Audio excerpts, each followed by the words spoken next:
ओम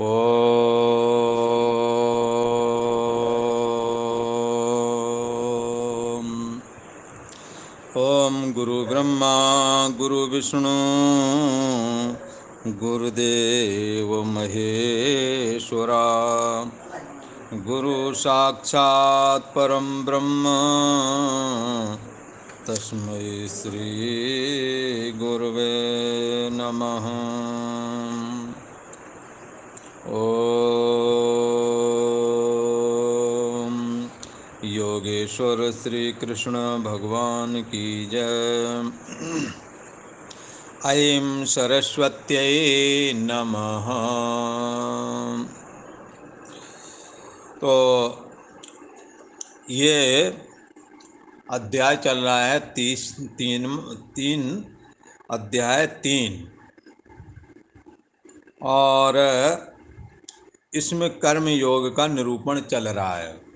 ये अध्याय भगवान श्री कृष्ण जो कह रहे हैं इसके पीछे एक संदेश छिपा है।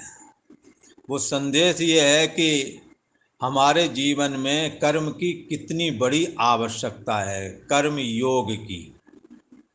हाँ, कर्म योग की बहुत बड़ी आवश्यकता है। ऐसा ये अध्याय सूचित करता है। इसलिए ये कर्म योग का निरूपण, कर्म योग कहते हैं कि कोई भी कर्म करें और वो हमें बांधे ना। लोगों को कर्म का फायदा मिले पर कर्म के बंधन हमें ना प्राप्त हो।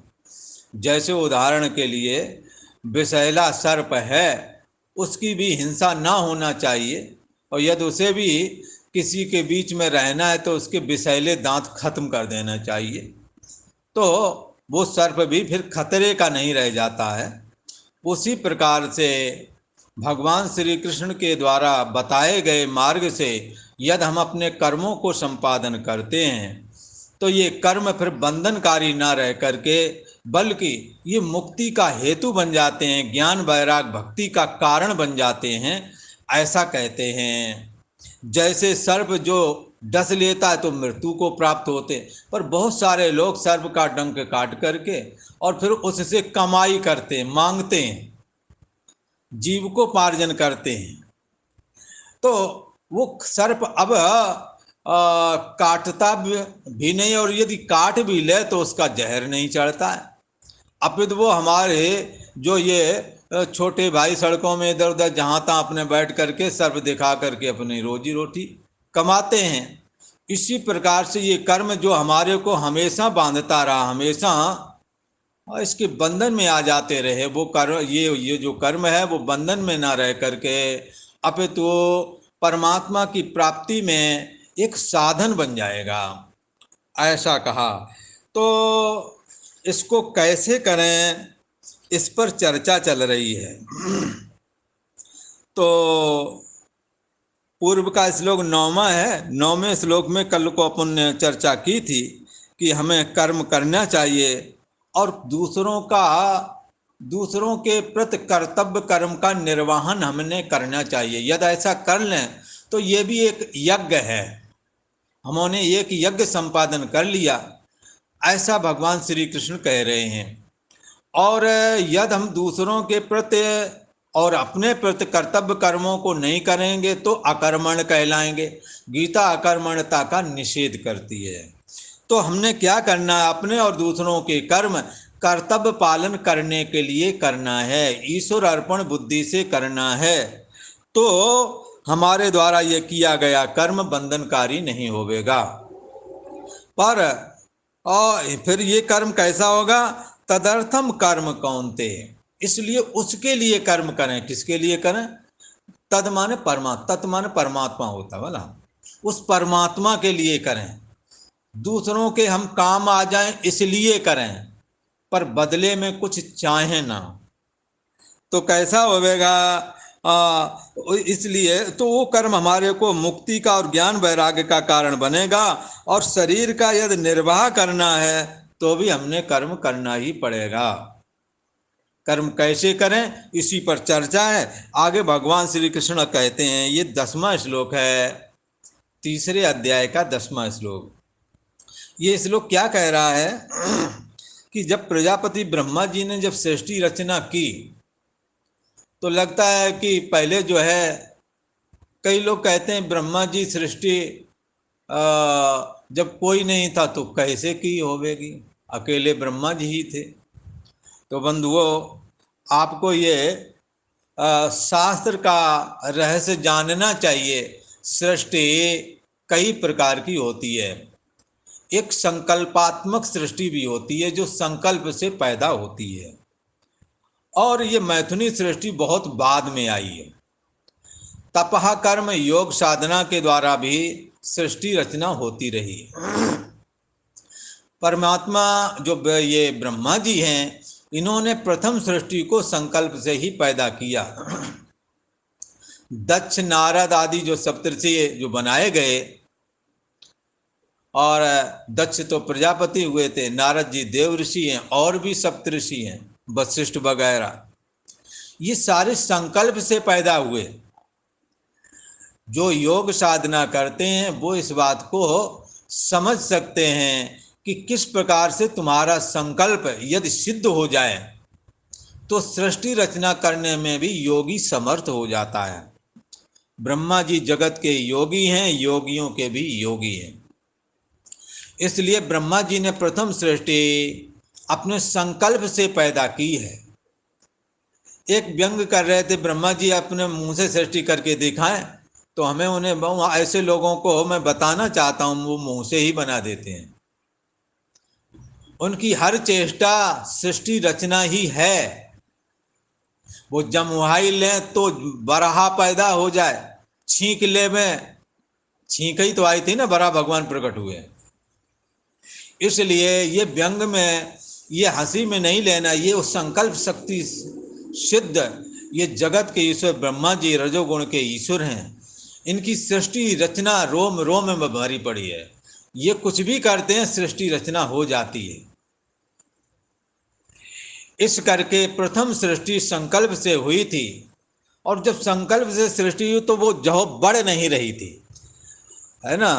तो जैसे कोई काम होता है ना, फैक्ट्रियों के छोटे मोटे काम तो फैक्ट्रियों में करते हैं, फिर बहुत सारे काम जो ये जो लड़कियां काम करती हैं उनको घरों के लिए दे देते हैं कि इतना काम घर से कर लाना, ठेके पर उठा देते हैं। तो वहाँ भी किया और घर में जाकर उन्होंने और लोगों से लगा के कर लिया, तो काम हो गया ना। जो 10 दिन में काम होना चाहिए था वो 1 दिन में निपटा डाला उन्होंने। ब्रह्मा जी ने भी यही तरकीब सोची कि मैं संकल्प से रचना करता हूँ, और हमारे संकल्प से जो रचित हैं उनमें काम वासना ज़्यादा होती नहीं। वो निष्काम भाव से प्राय करके हमारे चित्त से उदय होने की वजह से इनका, हमारे चित्त से प्राकट्य होता है इन लोगों का, लिहाजा ज्ञान वैराग से संपन्न होते हैं ये लोग। तो ये सृष्टि रचना के लिए प्रवृत्ति नहीं होते हैं।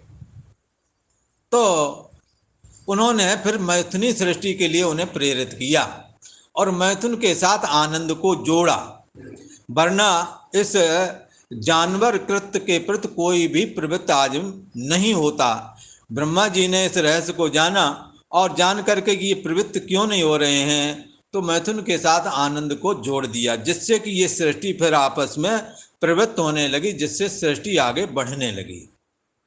ये सारी सृष्टि संरचना ब्रह्मा जी ने जो की है, ये किस निमित्त की होगी? संकल्पात्मक, और उस प्रारंभ में मैथुनी सृष्टि भी कम ही बढ़ती थी, क्योंकि मैथुनी सृष्टि में प्रवृत्ति भी बहुत पुराने समय में कोई जीवन में एक बार होता था, जिसके कारण प्राचीन काल के जो ऋषि लोग थे जो संकल्प सृष्टि से पैदा हुए, वो उनको काम वासना कम थी, लिहाजा वो प्रवृत्त नहीं होते थे।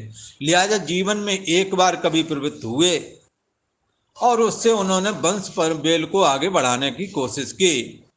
फिर कदाचित और समय गिरता गया, सतोगुण का अभाव होता गया, और फिर जाकर के इन्हों के अंदर काम वासना और बढ़ी, तो साल में 2-3 बार का क्रम इनका चला, और इस तरह से फिर सृष्टि संरचना धीरे धीरे बढ़ी। इस तरह से भगवान ब्रह्मा जी ने ये सारी सृष्टि संरचना की, पर पहले वाले जितने भी हुए वो निर्वासनिक हुए। इसलिए कृतयुग सब जोगी विज्ञानी और कार्य हरि धरे हरि ध्यान तरह भव प्राणी। कृतयुग के लोग जो थे काम वासना से रहते, कामना नहीं थी, जीवन में एकाध बार प्रवृत्त हुए, इसलिए वो ऊर्ध्व रेता ही बने रहे। उन्हों के अंदर विषय वासना नहीं थी, इसलिए वो स्वाभाविक ही विज्ञानी योगी। और विज्ञान जो है ना, जीव ब्रह्म की एकता, सर्वाधिष्ठान ब्रह्म मैं हूँ, अहंकार का जो साक्षी है उसको मैं करके मानते थे। देह को अपने मैं बुद्धि करके नहीं स्वीकारा था उन्होंने, लिहाजा वो उसी जन्म में मुक्त हो गए। पर जिन्हों की काम वासना बढ़ गई थी, वासना से प्रेरित होकर के प्रवृत्त होने लगे थे, उनको ये स्मृति छूट गई कि मैं आत्मा हूं, मैं ब्रह्म हूं, मैं देह हूं। ये तो थोड़े काम चलाने के लिए ब्रह्मा जी की आज्ञा से ये लोग प्रवृत्त हुए थे, पर मोह से जकड़े हुए, जब धनपुत्र स्त्री आदि का संग्रह कर लिया तो मोह से जकड़ गए और देह में रहने की इच्छा प्रबल हो गई। जबकि प्राचीन काल के लोग देह को मैं बुद्धि करके स्वीकारते ही नहीं रहे। इसलिए वो परमात्मा श्री हरि का, परमात्मा श्री कृष्ण का जो निर्गुण निराकार रूप है, जो समस्त बुद्धि देश के साक्षी हैं, उसको अपनी मैं करके मानते रहे। देह इंद्रियां मन बुद्धि को उन्होंने मैं करके स्वीकारा नहीं, क्योंकि देह इंद्रियां और मन बुद्धि उनके सामने होते हैं और लीन हो जाते हैं, आते हैं और जाते हैं। ये जीव सोता है और जागता है, ये सारी चीज़ें वो जानते थे, इसलिए इसको उन्होंने मैं बुद्धि करके स्वीकारा नहीं। बस वो इसी ध्यान में हमेशा अपने को दृढ़ रखे रहे, इसलिए उनका प्रथम जन्म हुआ, प्रथम जन्म में ही वो मुक्त हो गए। इस तरह बहुत सारी प्रजा प्रथम जन्म में ही मुक्त हो गई। इसके बाद जो मैथुनी सृष्टि के बाद जो सृष्टि बढ़ी, उस सृष्टि ने इसी स्मृति को बहुत सारे लोगों ने अपने, जैसे पिता पुत्र को ज्ञान देता है, ऐसे ही जो ऋषि वर्ग थे, लगभग सब ऋषि वर्ग ही थे। छोटे मोटे लोग जो थे, जो चतुर्थ वर्ण का, द्वितीय वर्ण या तृतीय वर्ण के लोग थे, ये भी अपने काम करते थे, पर अपना ध्यान उसी में रखते थे। लिहाजा अपने पैतृक परंपरा से ये ज्ञान उनको मिलता गया और मुक्त होते गए। ब्राह्मण ऋषि वर्ग जो उस समय के थे, उन्हों के लिए ऐसा कहते हैं, ब्रह्म ज्ञान तो उन्हें अपने पिता की परंपरा से सहजता से ही प्राप्त होता था। इसलिए कोई ब्राह्मण वर्ग, ऋषि वर्ग, महर्षि, ब्रह्मर्षि, यदि कोई ब्रह्म तत्व का वेदता है तो उसको बहुत ज़्यादा ब्राह्मण वर्ग आपस में प्राथमिकता नहीं देता था। इसलिए क्योंकि ये बात वो पैतृक परंपरा से सहज में ही जान लेता था। इसलिए वो धर्म के प्रचार में लगकर और भी ऐसी प्रक्रिया से मुक्त हो जाएं, इसमें वो संलग्न रहते थे। धर्म का प्रचार प्रसार, ज्ञान आदि की उपदेश आदि करना, वेद और शास्त्र वगैरह पढ़ना पढ़ाना, इसी कर्म में वो प्रवृत्त रहते थे, ऐसा भी कहते हैं। तो जब प्रजापति ब्रह्मा जी ने सृष्टि रचना इस प्रकार संकल्पात्मक और मैथुन आदि सृष्टि जब तैयार हो गए, तो लगता है उस समय में भी बहुत ज़्यादा संख्या नहीं हो पाई थी। लगता किसी जगह मानो उन्होंने सबको इकट्ठा किया और एक बात बोली, जो ये 10वां श्लोक बोल रहा है, गीता का 10वां श्लोक बोल रहा है। क्या बोल रहा है? सयज्ञाः प्रजा सृष्ट्वा पुरोवाचा प्रजापति अनेन प्रसवस्यद्वमेश वोष तुष्ट काम दुख। प्रजापति ब्रह्मा जी ने सहयज्ञ, प्रजा को मानो इकट्ठा किया हो। यहाँ लिखा नहीं इकट्ठा किया, मैं समझाने के निमित्त कह रहा हूँ। ऐसा लगता है मानो प्रजापति ब्रह्मा जी ने, जगत के ईश्वर ब्रह्मा जी ने मानो संपूर्ण लोगों को इकट्ठा करके और ऊंची जगह खड़े होकर के मानो दोनों हाथ ऊपर उठा करके मानो ये बोले, क्या बोले? सयज्ञः प्रजा श्रेष्ठः पुरोवाचः प्रजापति। प्रजापति ब्रह्मा ने कल्प के आदि में जो ये प्रजाओं की रचना की, जो हम लोगों को बनाया, तो उनसे मानो खड़े होकर के सबको इकट्ठा करके ये कहा, उवाच, कहा, क्या कहा? अनेन प्रसवस्वध्वम, आप यज्ञ के द्वारा वृद्धि को प्राप्त हो जाओ, यज्ञ के द्वारा वृद्धि को प्राप्त हो जाओ। यहाँ यज्ञ करके कर्तव्य पालन रूप यज्ञ स्वीकार करना, और यज्ञ को जो स्वाहा अग्नि वाला यज्ञ है उसका हम निषेध नहीं कर रहे हैं, उसको भी स्वीकार करना, पर मुख्य रूप से यज्ञ को कर्तव्य पालन रूप यज्ञ से ही जोड़ करके आप चलना। क्योंकि प्रजापति ब्रह्मा ने कल्प के आदि में सहयज्ञ यज्ञ के सहित प्रजाओं को रचा और फिर कहा, अच्छा यज्ञ के साथ प्रजा को रचा, भाई प्रजा को यज्ञ के साथ कैसे बांध सकते हैं? यज्ञ के साथ जैसे हवन वाला अग्नि जलती है, लकड़ी जलती है ना, उसमें तो अग्नि प्रज्वलित होती है, उसमें स्वाहा स्वाहा करते हैं, इसके साथ में लोगों को रचा, ऐसा अर्थ लगता है।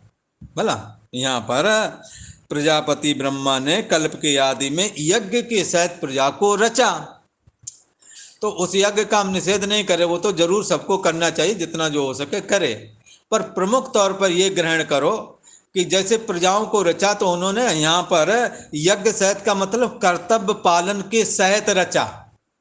बोला, बोले कर्तव्य पालन के सहित क्या रचा? बोले कर्तव्य पालन के सहित ये रचा, जब तक मैथुनी सृष्टि थी नहीं तब तक तो कोई माता उनकी थी नहीं, केवल पिता ही पिता थे। इसलिए तुम्हें वो माता च पिता, तुम्हें वो, ये स्तुति जो है ईश्वर के लिए ही की जाती है। ईश्वर ही माता है, ईश्वर ही पिता है, ठीक है ना। तो उस समय माता नहीं थी, फिर बाद में जब मैथुनी सृष्टि चालू हो गई तो माता हो गई और पिता हो गए, तो अब उनका एक कर्तव्य बांध दिया। पहले तो पिता ही पिता था, इसलिए उसने जो कह दिया वही वो लोग करते थे, उन्हें नहीं और आगे की कोई कल्पना थी नहीं। लेकिन जब माता पिता के द्वारा ये सृष्टि हो गई तो कर्तव्य यज्ञ, फिर यज्ञ के साथ उनको रच दिया। अच्छा भाई, क्या यज्ञ के साथ रच दिया? तो कर्तव्य पालन रूप यज्ञ के साथ रचा। बोले जब ये बालक पैदा होगा, उस समय के बालक जब ब्रह्मा जी से पैदा हुए थे ना, जैसे वशिष्ठ जी पैदा हुए, वशिष्ठ जी के पैदा होने की प्रक्रिया महारामायण में आती है। बोला वशिष्ठ जी जब ब्रह्मा जी से प्रकट हुए, उन्होंने सोचा, ब्रह्मा जी ने एक बार मन में सोचा कि प्रजा जो है अज्ञानता से ग्रसित है, मैं किसी ऐसे एक आचार्य को पैदा करूं पुत्र रूप में कि जिससे वो सबको उपदेश करे, जिससे ये प्रजा ज्ञानवान हो जावे। ऐसा ज्यों ही संकल्प किया तो ब्रह्मा जी की जो बुद्धि है उससे एक बालक प्रकट हुआ, उनके मुंह से निकला। मतलब ये बालक जमुआई के तौर पर, जैसे उनको जमुआई आती है कि उसमें एक छोटा सा जीव धीरे धीरे आकार ग्रहण कर गया, और उसके हाथ में कमंडल था और रुद्राक्ष की माला, और लेकर के और सामने प्रकट हुआ और पिता ब्रह्मा जी को नमस्कार करके कहा, हे भगवान, हमें तुमने किस निमित्त पैदा किया है ये बताओ। समझ में आया? तो ये पूरा जानकार है ना, यहाँ कोई वात्सल रस मिलने वाला है ब्रह्मा जी को? वो खुद ही पूछा किस लिए हमें निकाला है भीतर से, बताओ। है? तो यहाँ कोई जैसे माता को पुत्र होने का वात्सल रस प्राप्त होता है, इसलिए वो पालन पोषण करती है, उसे सुख मिलता है, पर ये खुद ही आकर पूछता हमें किस लिए बुलाया, बताओ हमें किस लिए प्रकट किया है। तो ब्रह्मा जी ने देखा, अरे ये तो हम ही से जवाब सवाब करने लगा। हाथ जोड़ के प्रणाम नमस्कार करके कहा, आज्ञा बोलो क्या करना है, ऐसा कहा। तो ब्रह्मा जी ने कहा कि इस तरह से तो बात नहीं बनेगा, ये तो हम ही को समझा देगा। है जो ज्ञान हम जानते हो ये भी जानता है। उन्होंने अपने कमंडल से जल लिया, अज्ञानी भवा, अज्ञानी हो जाओ। तो अज्ञानी हो गया। अब उसको समझ में नहीं आ रहा था कि ये मैं कहाँ से आया हूँ, कौन हूँ। पहले तो निर्लेप था, आवरण रहित था वो पुत्र।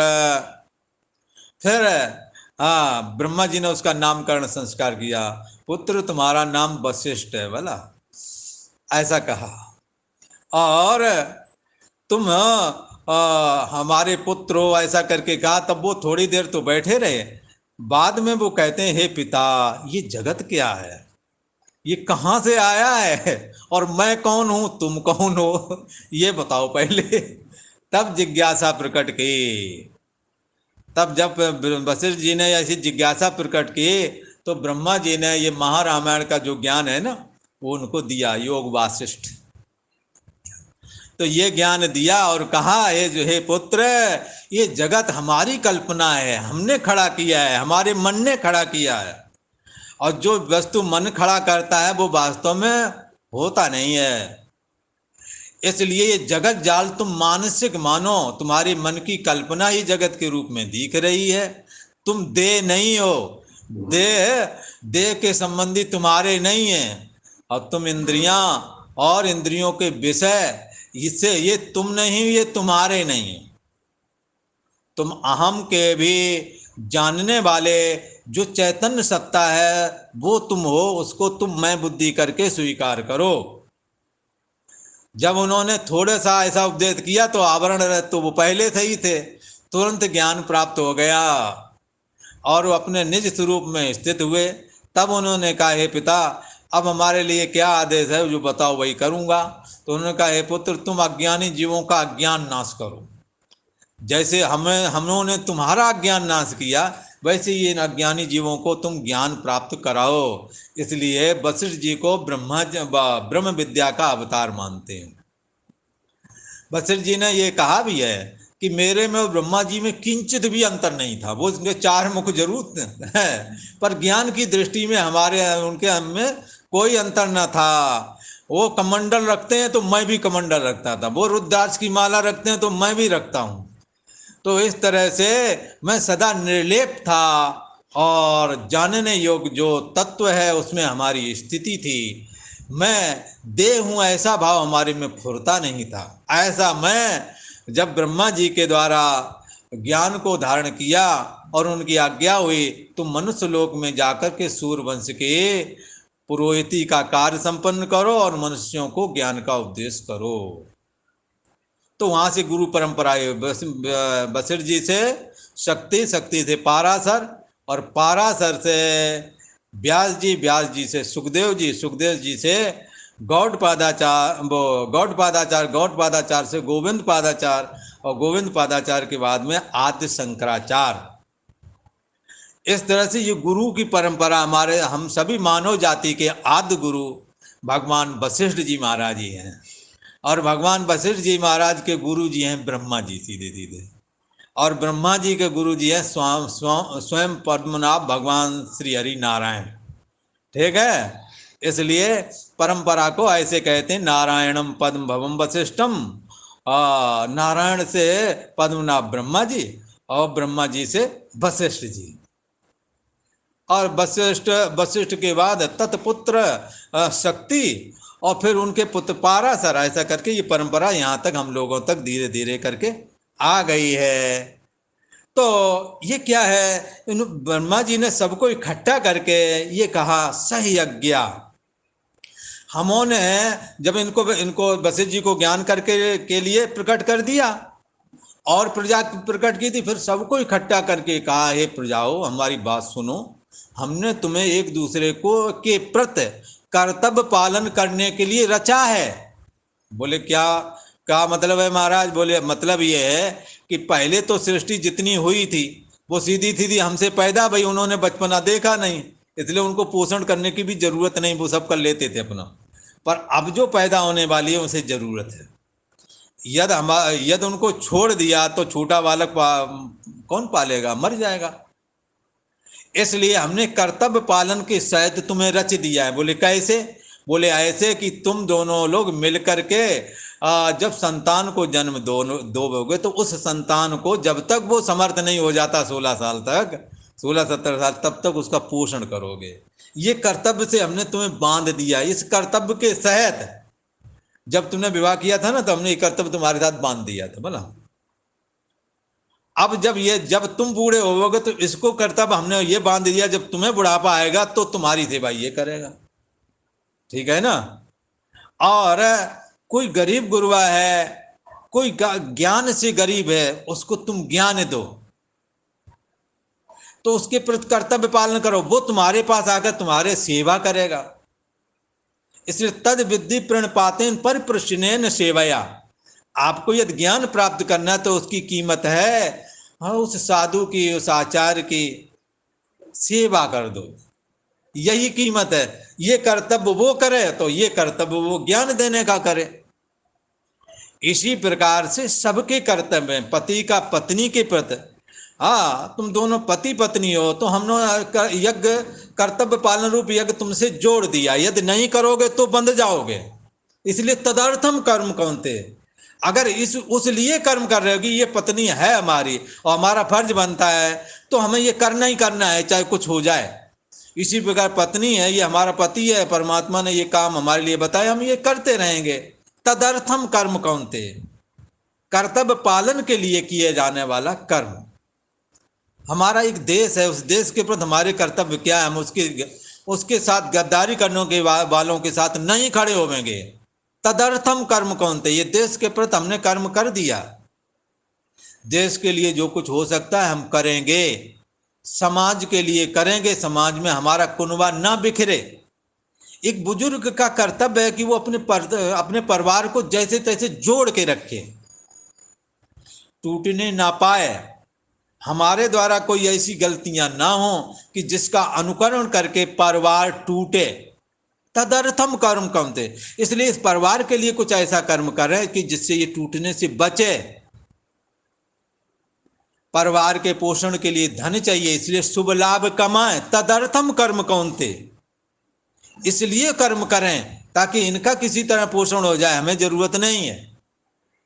और बगल वाले बेचारे जिनके पास कुछ नहीं, उन्हों के लिए भी हमारा कुछ धन काम आ जाए। तदर्थम कर्म कौनते, इसलिए उनके लिए यदि तुम कर्म करोगे, दूसरे के काम में आ जाऊं इसलिए तदर्थम कर्म करोगे तो क्या होगा। कहते हैं मुक्त वो मुक्त और मुक्त संगा समाचारा। कैसे मुक्त संगा का मतलब आसक्ति रहित होकर के, हर कर्म में आसक्ति नहीं होना चाहिए। ना देश के प्रति आसक्ति, जिस जगह बैठे बोले यहाँ के अलावा हमारी दूसरा जगह गुजारा नहीं है। गीता मानो निषेध करना चाहती है, कहीं जोड़ो मत, किसी वस्तु से मत जोड़ो। परमात्मा ब्रह्मा जी ने कहा, अरे प्रजाओ, हमों तुम्हें कर्तव्य पालन के सहित रचा है। वो यज्ञ तो करना ही है, ये कर्तव्य पालन रूप यज्ञ सबसे बड़ा यज्ञ है कि हमारे जो कर्तव्य हैं उनको हम पूरा करें। हम किसी के पुत्र हैं तो माँ बाप के प्रति कर्तव्य करें, फिर किसी के पति हैं तो पत्नी के प्रति कर्तव्य निर्वाह करें। हाँ, इसी प्रकार पिता हैं तो पुत्र के प्रति, और पुत्र हैं तो पिता के प्रति। तदर्थम कर्म कौनते, हमने इसलिए तुम्हें जन्म दिया है कि तुम इन्हों के प्रति अपने अपने कर्तव्य पालन कर सको। तदर्थम कर्म कौनते, इस तरह से इसका अर्थ लगाना है। तो अब यहाँ बता रहे हैं कि प्रजापति ब्रह्मा ने कल्प के शुरुआती में यज्ञों के सहित अर्थात कर्तव्य पालन रूप यज्ञ के सहित संपूर्ण लोगों की रचना की, और रचना करके उवाच बोले, अनेन पृष विश्वध्वम, इसके द्वारा तुम वृद्धि को प्राप्त हो। बोले इससे वृद्धि कैसे होगी भाई? बोले कैसे नहीं होगी, जब बच्चा सयान अबोध अवस्था में तुम पोषण कर दोगे सयाना ना हो जाएगा, खेले कूदेगा पढ़े लिखेगा तो उसकी वृद्धि ना हो गई, तो वृद्धि हो गई। इसी प्रकार वो जब कमाने लायक नहीं था, तुमने कमा के खिला दिया, तो और फिर वो जब हुआ कमाने का, वो उसने कमा के तुम्हें दे दिया, तो वृद्धि हो गई ना। तुम्हारा बुढ़ापा सुधर गया, उसका बचपना सुधर गया, दोनों का काम हो गया है। और स्त्री को बता दिया तुम घर में रहो, पुरुष को बता दिया तुम बाहर रहो, बाहर से कमाए के लाए तुम भीतर संभाले रहो। तो वो यदि बाहर से कमाए के लाए तो जिनकी घरवाली या नहीं है ना, या मरमरू गई हैं, उनके घर देखो जाके साफ सुथरे नहीं मिलेंगे, इतना तो पक्का है, और कपड़े लत्ते भी धुले धुलाई ना मिलेंगे, है ना। तो ये सारी चीजें बनी रहती हैं। तो क्यों अब उधर से कर्तव्य पालन नहीं हो पा रहा, उधर से तो कर ले रहा है पर इधर से नहीं हो रहा है, इसलिए वृद्धि नहीं हो रही, उन्नति नहीं हो पा रही। घर में कचरा पड़ा है, कमाता तो बहुत है, घर में कचरा पड़ा। कई तो बेवकूफ़ वैसे टाइप के हैं ना, बहुत अनर्गल खाने पीने वाले, उनके जाओ भीतर तो गंद मारते हैं, बर्तन भाड़े से लेके धुले नहीं, बहुत समय से पड़े ही हुए, काले बर्तन हो गए। अथवा अब तो आजकल एक नया चलन चल गया, वो रेडीमेड बर्तन आते हैं ना जो कागज़ वाले, वो ला के रख लिए, होटल ला करके खा लिए।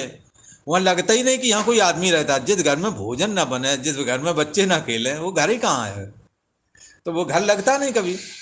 तो इस करके वहाँ जा करके किसी का दिल खुश होता ही नहीं है। वहाँ जाते ही लगता है चलो यार मिल लिया, चलो यहाँ से निकलते हैं। रुकने का जी नहीं करता है। क्यों नहीं करता है? क्योंकि ऐसे ही परम वाइब्रेशन उन्होंने बना लिया। कैसे उन्नति होगी? और भगवान ब्रह्मा जी ने क्या कहा है? आप इसके द्वारा वृद्धि को प्राप्त करें। किसके द्वारा? एक दूसरे के प्रति कर्तव्य पालन रूप है। इसी तरह दूसरी तरह से कहते हैं कि चलो ठीक है, जो घर में रहना चाहिए वो बाहर चले जाते, बोला उनको बाहर, वो उन्होंने बाहर नौकरी कर ली है। आप पुरुषों जैसी कटिंग कटा ली, उनके जैसे कपड़े पहन लिए, उनमें स्त्रीत्व जैसा भी नहीं कुछ दिखता है। और ना वो पुरुष रह सके ना वो स्त्री रह सके, ठीक है ना। ना अच्छा एक ऐसा कुछ भी है, पुरुषों का भी आकर्षण उनके प्रति ज़्यादा होता भी नहीं। तो ये बिल्कुल एकदम एक अलग ही साइड पकड़ लिया। उन्नति तो पैसे की तो कर लेंगे ये, पर बाकी और जगह और पॉइंट में इनकी उन्नति वो नहीं हो पाती, जैसा कि एक महिला की, एक सदगृहिणी की, एक जिसका महिलाओं का लिए ऐसा कहते हैं जो महिला परिवार चलाने वाली है, जिसके बच्चे हैं और बच्चों को लेकर कहीं जा रही हो और तुम किसी बहुत बड़े काम से जा रहे हो और बच्चे के साथ उंगली पकड़े महिला चली जा रही है, चल जल्दी से चल, जल्दी से चल, ऐसा कहते हुए हाँ पर चली जा रही है, तो मान लो तुम्हारा जो काम ना बनता वो बन जाएगा। सिद्धिदायक बताया गया है। जो जो एक सदगृहिणी अपने सदाचार रूप व्रत में हमेशा रहती है, सच्चे दिल की है, अपने बच्चों को लेकर के बैठी है या दूध भी पिला रही है और तुम उसको देख के निकल गए, तुम्हारा काम बन जाएगा। इतनी बड़ी बात है इन्हों के लिए। अब इन्होंने जीवन एकांकी बना लिया। इनके देखने से किसी का चित्त ना आकर्षण रह गया, ना किसी का दिल खुश होता है। इसलिए कहाँ उन्नति हुई है? तो इस करके यहाँ ब्रह्मा जी कहते हैं अनेन प्रश्वस्वध्वम, तुम क्या करो कि अपने कर्तव्य पालन रूप यज्ञ के द्वारा अपनी वृद्धि प्राप्त करो। और दोनों ही बाहर वाला काम करने लगे। चलो चलो दोनों ही ऑफिस जावे, तो घर उनके घर में आओगे तो भी वो सुकून तुम्हें नहीं मिलेगा जो एक सदगृहस्थ के यहाँ मिलता है। वो दोनों ही कमाते हैं लाख लाख रुपए, पर हफ्ते में 2-4 बार जा कर के आधी तनख्वाह वो उसी में खाए आते हैं होटल पे। पर उन्हें 10 रुपये किसी ज़रूरतमंद को देने में 100 बार सोचेंगे। कई ऐसे भी हैं कि वो ड्रंक आदि करते हैं, वो हज़ारों रुपए का ड्रंक कर लेते हैं, पर 2-4-10 रुपये अपने नेक निछावर के लिए, अपने बहन भाइयों को, उनके लड़कों को नहीं उनसे निकलते। उनके उसमें ऐसा लगता है कि ये बेकार गए। दूसरों के काम में हमारा पैसा आ जाए वो बेकार लगता है। और अपने लिए अपना शरीर भी जो नष्ट करने वाला तत्व है ये मादक पदार्थ, वो और भी बहुत सारे व्यसन ये लोग पाल लेते हैं जिनका कहना यहाँ ठीक नहीं है। उसके लिए सारा चौपट करने को तैयार हैं। उनके घरों में आप जाके देखो क्या है कि इस तरह से हम अपने कर्तव्य पालन से जब वंचित होते हैं तो ये समस्याएं हमारे जीवन में आ जाती हैं। इसलिए गीता हमें इससे निषेध करती है। इसलिए साफ कह दिया ब्रह्मा जी ने, सहे अज्ञा प्रजा सृष्टवा, अरे प्रजाओं, अरे लोगों, हमों ने तुम्हें जो पैदा किया है वो अपने एक दूसरे के प्रति कर्तव्य पालन करने के लिए किया है, न कि एक दूसरे के ऊपर बोझ बन करके। ये परिवार है, इसमें 10 लोगों का ये परिवार है, इसमें तुम भी कोई आहुति डालो। तुम्हारे को देखो को हमारे परिवार में कौन कमजोर, उसको पढ़ा दो। कौन कमजोर है, जिसके पास कपड़े की अभाव है कपड़ा दो। क्यों परिवार में कौन आदमी है जो अपना मकान नहीं बना पा रहा है, आप उसका मकान बनवा दो। कौन ऐसा है जिसको थोड़ा पैसा दे देने से उसका धंधा चल सकता है, आप करें ऐसा। कौन ऐसा है जिसको आप अपनी बुद्धि के द्वारा मार्गदर्शन कर सकते हैं। आपको कर्तव्य पालन के लिए रचा गया है, आप इसमें क्या योगदान दे सकते हैं, दें। इसलिए आप बड़े बड़े संस्थाओं में, बड़े बड़े आश्रमों में वो अपना एक पर्चा आगे लिख कर रख देते हैं, हमारे ये प्रकल्प है, बोला ये अनाथ बच्चों के लिए, ये साधु सेवा के लिए, ये अतिथि के लिए, और ये अस्पताल के लिए, ये विद्यालयों के लिए। अपने पहले रख दिया, टांगे पहले, तो वहाँ आप बड़ी खुशी से दे आते हो है? और तुम्हारे अपने कुनबा में लोग बैठे हैं, वो तुम्हारे ऐसे बेरुखी देख के उन्होंने आशा ही छोड़ दी है। वो दुनिया में आशा रखते हैं पर तुमसे नहीं रखते हैं, इसके लिए जिम्मेदार कौन है? और यहाँ आकर के या और दूसरी जगह जा कर के आप देते हैं, उन पर आपको दया क्यों नहीं आती? यहाँ रसीद मिल जाएगी इसलिए। इसलिए ब्रह्मा जी ने ये बात पहले ही कह दी है। आप यदि सुखी रहना चाहते हैं, आप यदि वृद्धि को प्राप्त करना चाहते हैं, तो एक दूसरे की मदद करें, एक दूसरे के प्रति अपने कर्तव्य पालन को आप बखूबी निभाएं। इसलिए सह यज्ञ प्रजा सृष्टवा, कल्प के आदि में ब्रह्मा जी ने प्रजा की रचना करके उनसे कहा, हे प्रजाओं, तुम लोग अनेन इस कर्तव्य पालन रूप यज्ञ के द्वारा प्रसविस्वध्वम वृद्धि को प्राप्त हो जाओ। आप कल्पना करो, अगर बाहर से पहले धंधे रोजगार फैक्ट्रियां नहीं रही हमारे देश में, जब देश गुलाम था, अंग्रेज थे, तो कहते एक सुई तक नहीं बनती थी। आप समझ सकते हो, सारा धारो मदार खेती पर था। जो खेती करेगा, जो अन्न उपजाएगा, उसी से गुजारा होना है। तो अब बाहर आदमी लगा हुआ है, उन्नति कैसे हो? बाहर हारा थका आ गए, यहाँ रोटी बनी बनाई मिल गई, समझ में आया? वहां दिन भर लगा रहा, कपड़े तक पसीना से बदबू मारने लगते, यहाँ धुले मिल गए, वृद्धि नहीं होगी। और वो वहां हारा थका आया, यहाँ रोटी भी नहीं है। भला एक तो पूरे दिन का लगा हुआ, फिर वो रोटी बना पाएगा? मर और जाएगा। महीना 2-4 महीना करते करते मेहनत, भूखा जरूर रहेगा तो भूख को मर जाएगा। कहाँ वृद्धि हुई? बर्बादी और हुई है। यही बात आज भी है। आज लोगों के समझ में ये बेशक आए ना आए, आगे आकर के, आगे चल कर के इन लोगों को ये बात समझ में आएगी, तब आएगी जब जवानी ढल जाएगी और शरीर किसी काम के नहीं रहेंगे। तब ये दोनों लोग जो बाहर का काम करते हैं, इन्हें जरूर लगेगा कोई घर में होता, हम में से कोई घर में होता तो आप पाएंगे घर में रहने में यदि कोई हमेशा रह सकता है तो एक स्त्री के अलावा और किसी का स्वभाव नहीं है कि घर में रुक सके। जो बिरले पुरुष अपवाद ही हैं जो घर में बैठे, महिलाओं का स्वभाव है घर में बैठने का। उनका लास्ट में ये दिल करेगा, लगता है अब घर में ही रहें, कहीं मुझे जाना ना पड़े। ये इनकी स्वाभाविक प्रवृत्ति है।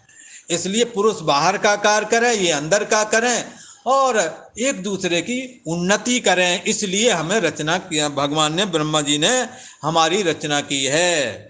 इसलिए ब्रह्मा जी ने कहा तुम अपने कर्तव्य पालन के द्वारा एक दूसरे की वृद्धि करो। अच्छा, ऐसा व इष्टा काम दुख, तो किसी ने कहा हम एक दूसरे में लगे रहेंगे, हमारी उन्नति कैसे होगी? अरे इसी से होगी और किसी से नहीं।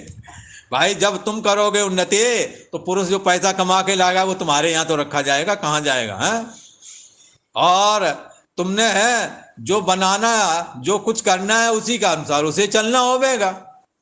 तो उन्नति तो इसको कहते हैं, ना कि क्यों बोले लाख लाख रुपए कमाते हैं दोनों, बोले रोटी की जतन नहीं है। पर कोई तुम्हारा रिश्तेदार आ जाए, कोई भाई बंधु आ जाए तो आप एक गिलास चाय दे देंगे, एक कप चाय दे देंगे, ऐसी आशा तुम्हारे यहाँ नहीं है।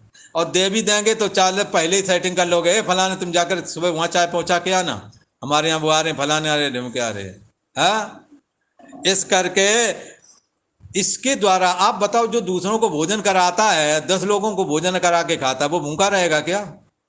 अगर वो आदमी कहे कि हम 10 लोगों को खिलाते रहेंगे तो हमारी रोटी कहाँ से आएगी? है ये कोई प्रश्न नहीं हुआ। आप इसी कर्म के द्वारा उन्नति करेंगे। इसलिए एक कहावत कहते हैं कि एक ने कहा कि चलो हम तुम्हें राजा बना देते हैं। गरीब गुरबा लोग थे, आपस में हंसते थे, बोले राजा बन जाएंगे तो खाएंगे क्या? बोला, बोले राजा बनवो तो खाबो का। वहां की कहावत है कि राजा बनवो तो खाबो का। राजा बन जाएंगे तो क्या खाएंगे? उन्हें खाने का ढंग यही समझ में आता है कि जाकर खेत में अनाज बोएं और बाद में ला करके पिसाएं और बाद में रोटी बनाएंगे। राजा तो ये काम करता नहीं। इतना मत सोचो।